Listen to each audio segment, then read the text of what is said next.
Full disclosure, news and commentary number 17. It's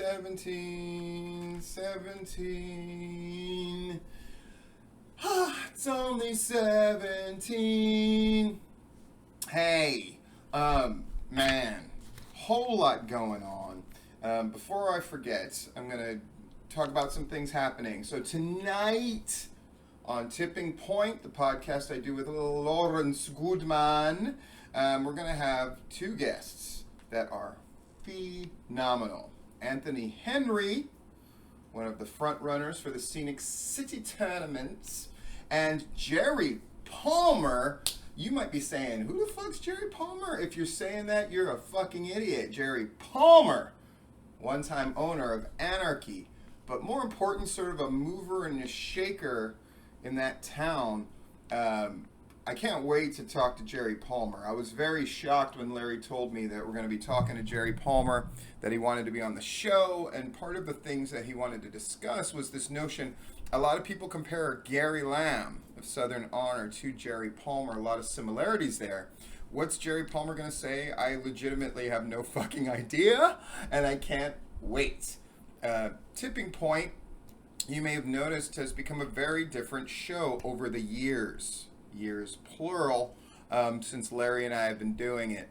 And now it is very much a sort of an interview format show. I like it. It's tightened up a lot.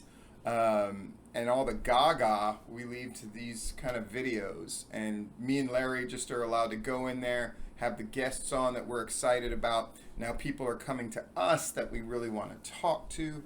And it's wonderful stuff. So tune in. Tipping Point tonight, Anthony Henry and Jerry Palmer. A couple of videos to preview for me. I'm going to be doing another Spiking the Football. That's going to come out in the next day or so. You know, that's going to be great.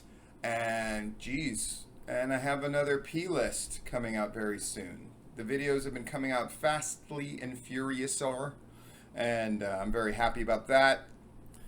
And things keep growing and growing and growing. We're going to have another subscriber celebration. There was a time where I had less than 10, and then I had a celebration for 17 and like 20 something and whatever. But we're getting there. We're approaching the big triple digits. Soon I will hopefully have 100. It's wonderful. And Patreon subscribers, that's growing and that's great. And the Patreon videos that have come out have been brutal and shocking for the limited amount of people who have access to it. Again, look at that link below.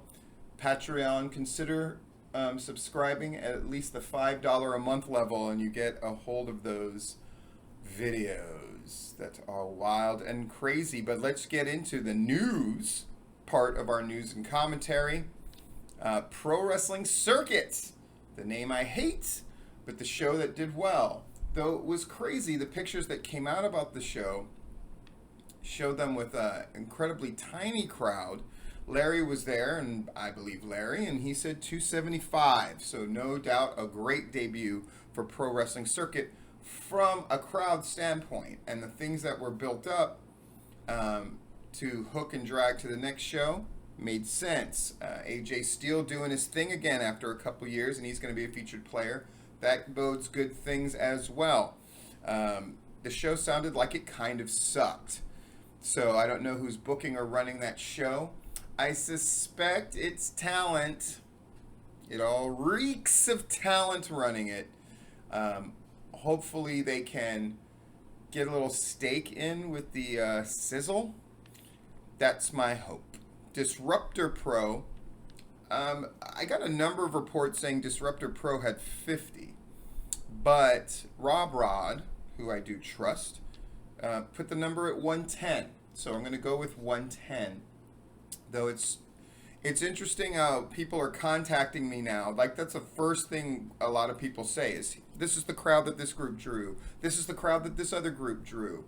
That's great. And some of it is people trying to keep other people honest, and some of it is honestly people trying to make other people look bad. Whatever. The more information I can get in, the better, and I appreciate all the people who contact me with information of any kind. Southern Violence and Wrestling drew 230, which I'm sure they were thrilled about because that put them above the average Southern Fried crowd, but Southern Fried last time drew 250, 260. So competition there heating up. Southern Violence with their 230. Southern Fried came in with a great show and at 250, 260 as they slug back and forth. Love seeing it. Yep. I hate the wrestling cliche. By the way, the P list is going to be, and I'm going to write this down to make sure I remember, the top 10 conventional wisdom sayings about pro wrestling that are actually completely untrue. And one of them is, competition is great. So look forward to that. Spinebuster drawing 228. Again, as the summer hits, the crowds dwindle a little bit, but Spinebuster, somebody there took video of the crowd of that show, which was this deliberate slow pan, and somebody commented, I think it was Gary Lamb, like, this was 100% for the benefit of Stephen Platinum. This is like slow pan of the crowd of like, see, there's really people here. Whatever, I think it's really smart. I think it's really great that now, at first it started off, promotions by and large did what they wanted to do, right? Their usual thing. And then they started trying to frame the pictures of the crowd or push the crowd to one thing so they could get the picture, so then they could try to continue to lie about their crowds. Before they lied with impunity and nobody called them out on it. And then it was, let's try to frame the argument so we could still lie. But then that ended up not being good enough, right? From what I heard, Viral Pro still like people just faking their crowds. Like, it needs to stop. And now people are going, look at this evidence of this crowd. And I'm glad to see it. Glad to see it. Shows coming up this weekend. AWE on August 4th. We'll see if they can continue to capitalize on their re-debut that went well. And certainly was a step up from what Combat was doing. Can they continue to capitalize on the momentum? That's important, right? They're at the, what is their base crowd? That's what you're really trying to determine with your first few shows. What is your true base and core audience? Hopefully for AWE, it continues to grow. Scenic City, though, that's the story, is it not? And by the way, if you have not looked at Rob Rod's analysis of the Scenic City first round, do it. I thought it was a vast improvement over the odds making that he did before. And his final four, which I'm not sure I 100% agree with, but I kind of urged him to do it. I'm glad he did it. Lynch, Mac, Deppen, and Slim J. I think he's got 3 of the 4 correctly. I'm going to go out on a limb and say Anthony Henry is going to be one of the 4. And Anthony, so my call is, and this is, it's easy for me to say because I'm just piggybacking on Rob Rod's work, but I'm going to say it's Lynch, Mac, Deppen, and Slim J. And the person taking it all is Slim J. The fuck? Maybe I'm wrong. Maybe Rob Rod's wrong. We're going to have to see, but it's fascinating. I looked at that field, and I got to say, looking at Rob's odds analysis and then Rob's analysis of the first round matches and his predictions, it makes me much more interested in that show than I was before. Good luck, Scenic City. I know I put a lot of pressure on saying they needed to draw a certain crowd and they needed to really pull off an artistic success and they needed to tell some new and different kind of stories. Hopefully they can do all of that. What else is going on? Oh, our commentary, by the way, is it's more of a general take. How to bury your enemies under numbers. And the 3 big bits of advice that I'm going to give that's going to sting a little bit to wrestling people and promoters and bookers. What else is going on? GPW drew 211 for the charity show where they raised, let's see, $2,200 for the Patterson family, which is a noble cause. It's nice to see that number above 200 again.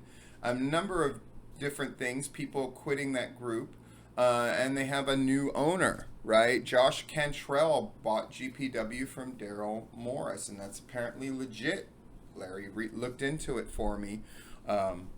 Very interesting. I would talk about that more, but that's going to be a big part of a video that I have coming up. All right, let's jump into the commentary portion.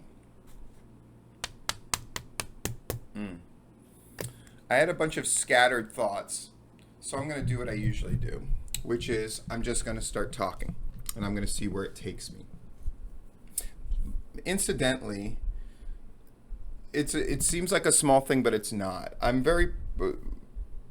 Of course, full disclosure news and commentary I see as sort of the weekly cornerstone of the videos that I put out, right? It's a thing that I think if Gunnar Miller's is an event where like all of us guys gather and we watch it, but it's really about like interacting with each other as well as it's an event, right? I think full disclosure news and commentary is like the thing that wrestling people watch. And then the P lists are things that more people can get into. I think that's why right now, full disclosure news and commentary, I can always count on 200 minimum, right? The P lists get higher than that depending on the nature of the list. Right, but I'm not going to dictate the P lists I'm going to do by the numbers that I draw. If I see a top 10 that interests me, I'm going to flesh that thing out. Some get more, some get less. Obviously, top 10 wrestlers is always going to draw like 500. Top 10 promotion kind of things. Top 10 most powerful people. But that doesn't mean I'm going to do those lists all the time. I want to give those things room to breathe. I want to do what I want to do. Because I think it comes across better in the videos. And so once in a while, you'll have a commentary like this one. Sometimes my commentaries are to support and build things up. Sometimes my commentaries are a slap in the face and a pushing people into the cold water. This is one of those cold water ones. How to bury your enemies. I'm saving that for the end. What's this commentary about? Here's the 3 bits of advice. If you're one of these people that has bought into this phrase that I've seen over the last few years, you need to really check where you're at in the world because it's wrong. And that phrase is, people are fake, wrestling is real. I know it's a thing that like Mr. Anderson put out, and I've seen a number of wrestling fans say, and a number of wrestling people, unfortunately, support this notion that people are fake and pro wrestling is real. Are there faker people than the people in pro wrestling? Be honest with yourself. Are there faker people than the people that are involved in pro wrestling?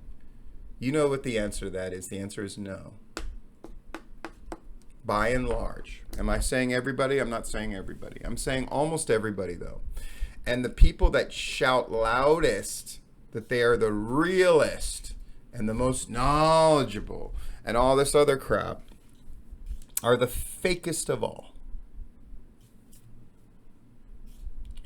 And sadly, I think they don't know that they're fake.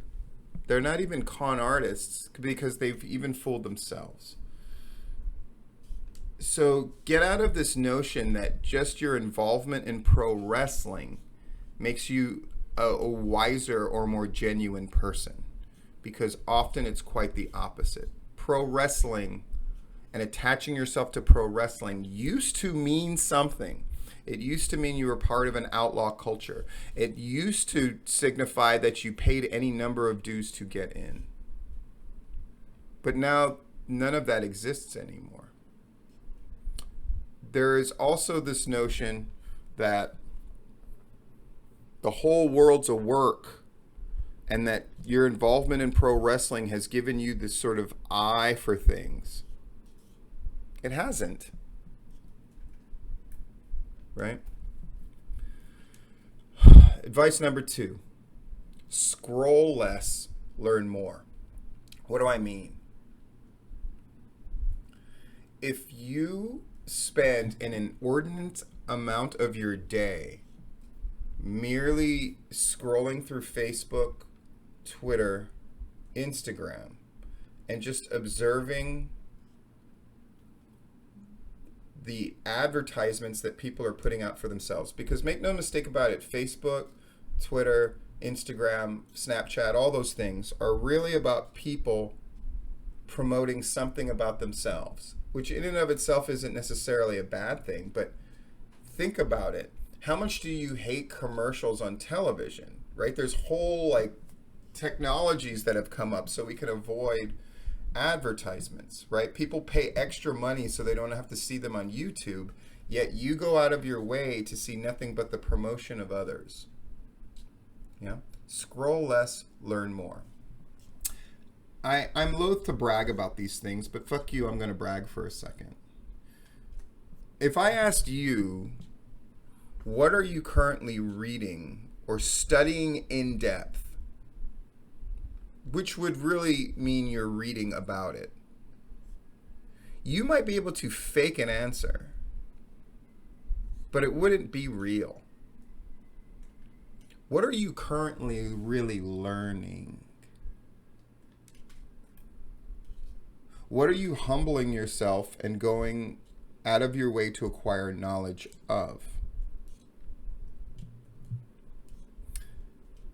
I'm just going to go grab the books that I got from the library that I'm currently plowing through each one of these. Are they exciting books? Probably not to most people. But if I want to advance at work, if I want to make connections in my brain, fire up some synapses, learn about things that I'm not that familiar with, you have to make the effort. You have to read. I said that before in a list about 10 things that wrestling people need to do that they're not doing, and one of them was read. I'm going to go get those books right now. I'm not going to talk about them at length, but they're really on my shelf, and I'm really plowing through them. I'm going to get them. Just a second.